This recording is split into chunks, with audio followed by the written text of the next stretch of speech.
Hey everyone, welcome to iCommunicate. If you've ever struggled with holding people accountable, coaching, and difficult conversations, you're in the right place. iCommunicate provides fresh perspectives and actionable insights to coach leaders, teams, and individuals.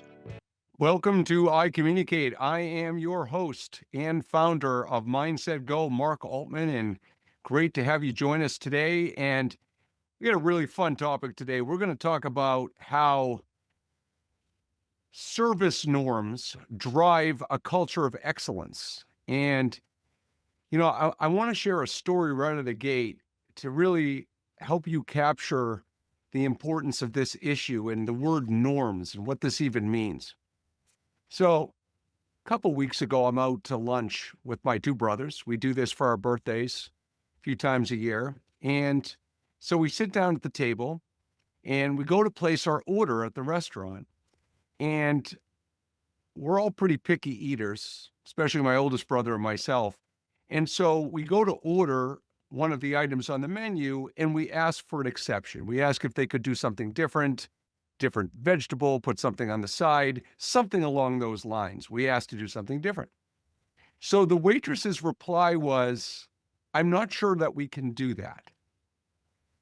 And every time I hear someone say, I'm not sure or I think, I'm like, you didn't really tell me anything. You just told me you're unsure or you think.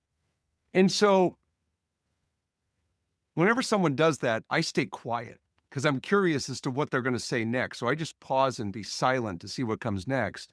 Because sometimes what comes next is, why don't I go check to see the answer, which is great, right? And sometimes what comes next is they're expecting us to give up on our request because they don't feel like going to check, or they're pretty sure they have the answer, so they don't want to check. And so to me, when I think about service, to me, your job in service is to meet the needs of your customer. And it's not guaranteeing you can do what they ask, but at bare minimum, right, you would go check.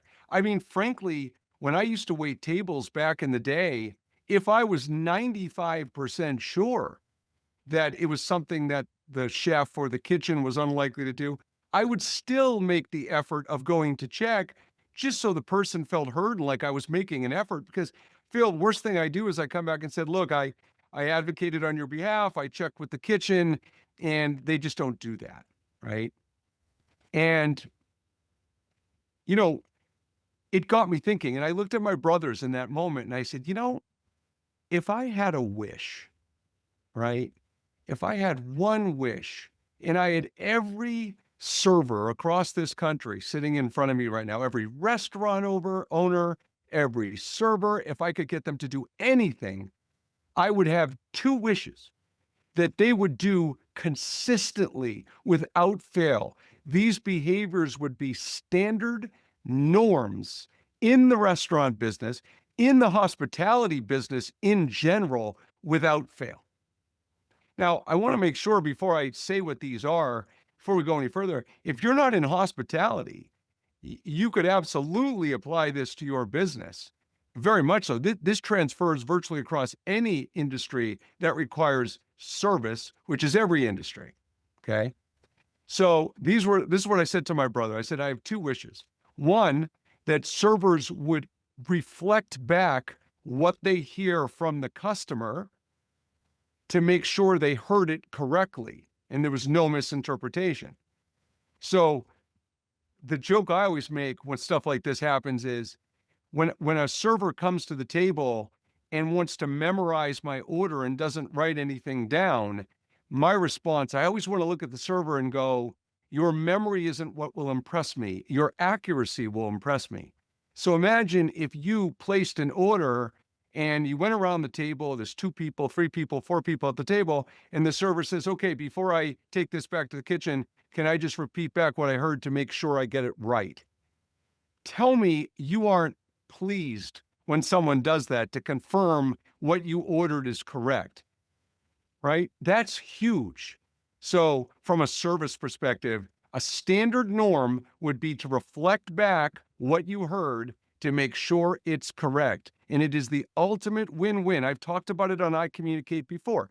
It's the ultimate win-win because when you use reflective listening, you either expose misinterpretations about things you misunderstood, or the person feels heard, you get it right. It's a no-lose win-win situation. So standard norm number one would be to reflect back what you heard, especially in the hospitality business. And like I said, it applies across the board. The second thing that I would have as a norm in this business is when people don't know the answer, they check. And they don't say, I'm not sure, I don't think we do that, and hope the conversation ends. So there's no such thing as I'm not sure. There's no such thing as I think, because those statements by themselves serve nothing, no pun intended. So if someone says, I'm not sure, it should be followed by I'll check. If someone says, I think, it should be followed by I'll check.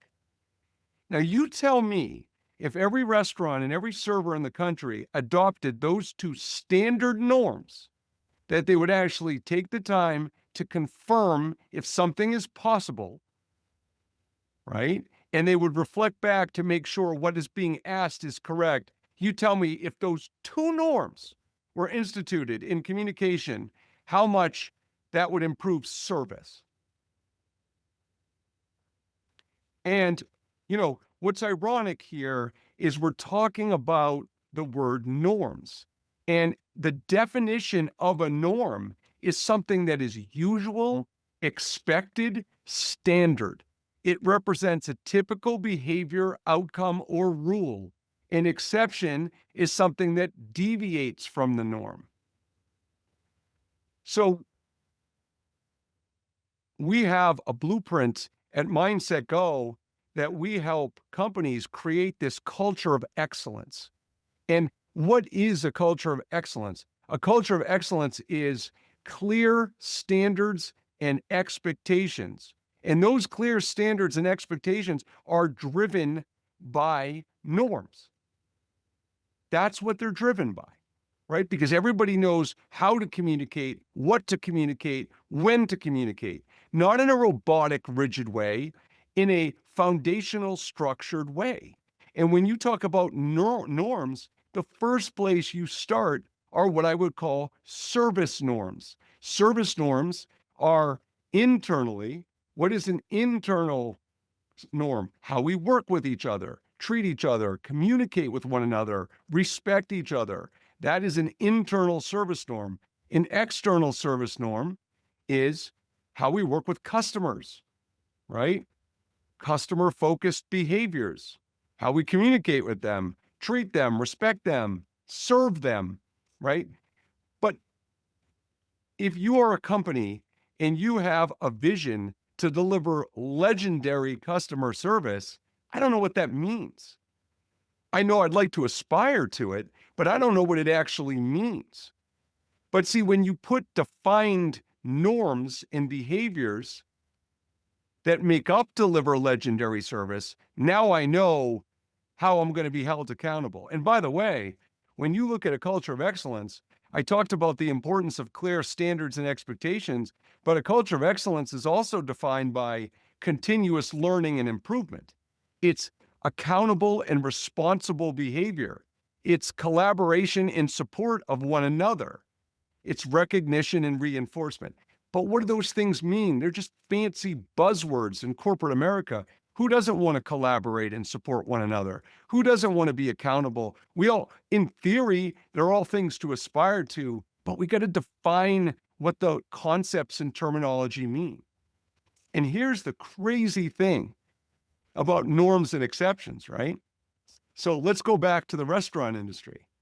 Have you ever had an experience, right, where you go to a restaurant and you order something a certain way, right? And the server says, I'm not sure we can do that. Let me check. And then they come back and they say, yeah, the chef says he's willing to do that or she's willing to do that, right? And you're happy. As a customer, you feel like that's good service. We appreciate the exception being made. I don't see exceptions as expectations. I see them as requests.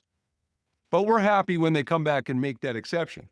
Now fast forward a little bit. You go back to that restaurant again a couple of months later, right? And then you make the same request. And now the server goes back to the kitchen and says, yeah, we're not able to do that. You know, the first thing that goes through a person's head in that place is, well, you did it last time. Why can't you do it this time? And you see, that's the thing about exceptions.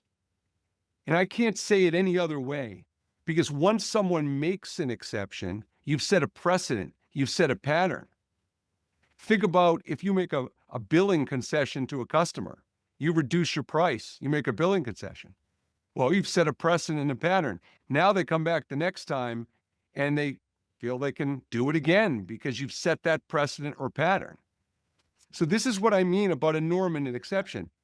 I'm not saying you can never make exceptions. I'm saying that if you make an exception, you better communicate just that it is clearly an exception. So for instance, what that would look like in the restaurant business, as an example, is you would say, hey, listen, we can do this. Normally we don't do this, and we're willing to do it tonight because we're not as busy. The chef has more time. I just want to set the expectation that when you come in, if you come in again, that we cannot guarantee we would be able to do this. That's good communication to prevent that expectation from happening moving forward. If I make a concession for a customer on pricing, or one of our clients makes a concession for a customer on pricing, I always say, look, this is a one-time thing. This is not something we normally do. We're willing to do it in this case because ... But again, you have to add the extra piece so that exception doesn't become an expectation. In the workplace, when you talk about a culture of excellence, everybody can't have different sets of rules. You know, we work with companies that they'll say, well, some managers allow people to come in, go home early, and some managers allow people to work remotely 3 days a week, and versus other managers only allow one, or some managers make performance standard exceptions. If you do not have alignment on what the norms of the culture should be to achieve a culture of excellence, you have a problem. And I want to make sure everybody understands, when you talk about norms versus exceptions, a norm is not perfection. It is not perfection. If the norm is to be emotionally agile in the workplace, you know, we coach people to be emotionally agile communicators. So if a norm in the workplace, right, is when we get triggered or frustrated or disappointment, if the norm is to communicate with that person by defaulting to curiosity and suspending judgment. So the norm is, I have someone that worked for me, they just missed a deadline, the project they submitted wasn't up to quality or standards of excellence.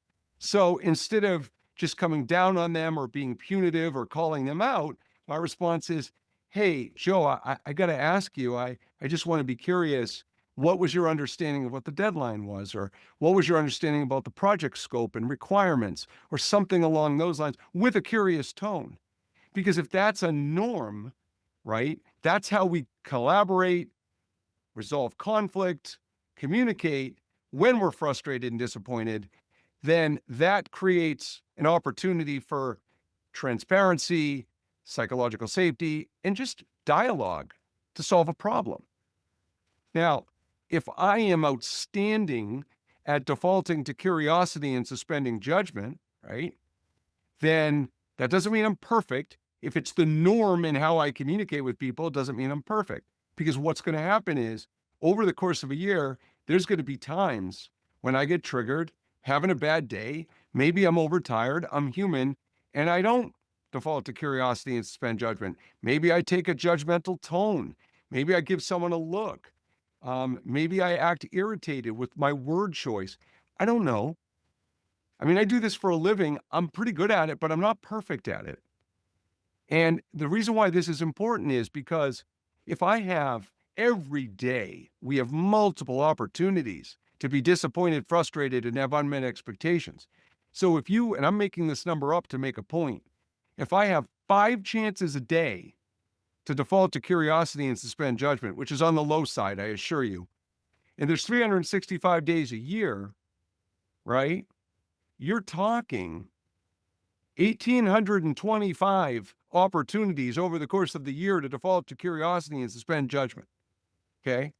Well, if 80 to 90% of the time I do that with intentionality, with commitment, and that's a norm, then the times I don't, people will see it as an exception.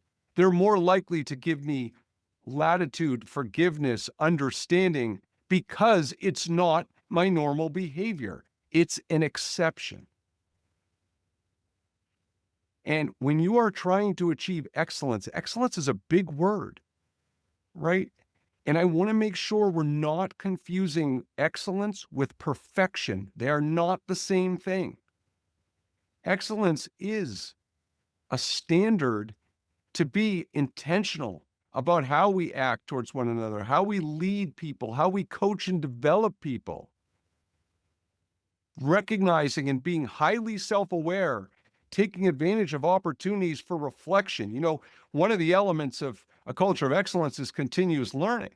So that's an opportunity to grow and improve and recognize how we can be better, not to come down on people or beat ourselves up, but just to value continuous improvement, doing postmortems, reflecting on jobs, reflecting on interactions, doing premortems to prepare for what's to come, and reflecting to prepare. So these are all really important. And, you know, the reality of all this is that I want predictability. I don't want robotic behavior, but I want predictability. People, what is peace of mind? Peace of mind is being able to relax, not be anxious, being stressed. What creates peace of mind? Predictability. What creates predictability? Norms. Knowing what to expect from people's performance, their leadership style, their communication style. That's what creates predictability.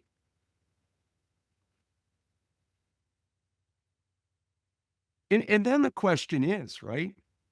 As we started developing this culture of excellence, we started to realize, well, what's the difference between internal customer service and external customer service? Shouldn't really be much of anything.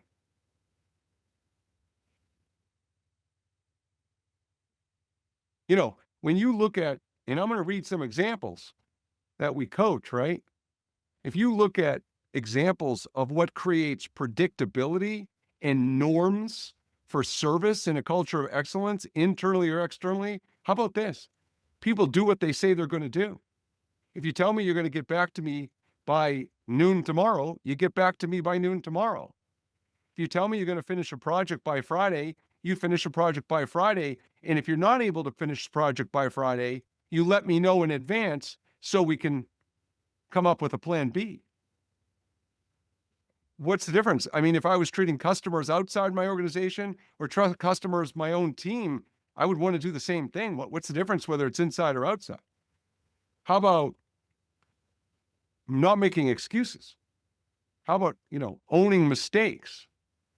How about offering solutions and not just complaining about problems? I mean, these are all ways we want to be communicating with each other inside or outside the workplace. And things like listening to understand and not reply, and leading with empathy and not criticism, these are all elements of standard service norms in the workplace and outside the workplace for that matter. Communication isn't manipulative. It's not intended. It could be. But again, this comes down to your intention and motivation for doing what you're doing. And serving people, right? Servant leadership, serving people in restaurants, serving your customers doesn't mean being a doormat, right? We're not proposing that you enable inappropriate behavior and you allow yourself to get punched in the face when people don't treat you well. That's not what serving people is. Serving people is helping inspire people to take the actions that you'd like them to take. It's allowing people to feel heard and understood. It's helping people recognize where their blind spots may be by asking questions and not telling them where they're wrong. When someone leads with criticism or points out flaws in something I'm doing, I would have every reason to be frustrated, whether it's wrong or right, just maybe because of the delivery of it. So if I have a customer that calls me up and accuses Mindset Go, thank God this hasn't happened, but if I had a customer that calls me up and accuses us of this, that, and the other thing, whether it's true or not, my response is going to be to default to curiosity and suspend judgment, not defend myself, not try to prove I'm right, not make excuses, not justify my behavior. The norm in how I treat people is to better understand how they got to that perspective in the first place, right? Not be a doormat, right? Because the customer isn't always right, but they're still the customer. And what that actually means is you still got to treat people a certain way, whether or not they're right or not. That's what we're talking about. So I want you to really reflect on this episode of iCommunicate, because what we're really talking about is, what are your norms, right? What are the norms in your relationship with your partner? You know, one of the things I talk about with my girlfriend is that in our relationship, one of the norms is we don't put each other down in front of other people. And you might think, well, like, of course, right? That's right. But that's not standard. We hear other couples putting each other down all the time in front of other people. We don't do that. That's a norm. That's a standard of how we treat each other. We don't do that. What's a norm in your family culture, right? When you look at the joke I always get when I ask people, what are your norms? They say, well, dysfunctional, ha, ha, ha. Well, maybe. But there's certain things that if I was to sit and have dinner with your family or spend time with your family, there's certain accepted norms and practices that your family is just so used to each other that it works for your family. It's part of your culture. It may not work for other families. It may not work for outsiders that come into your family, but it works for your family. So the reality is you have norms with your children and what your family culture is. You have norms with your partner. You even have norms in your friendships.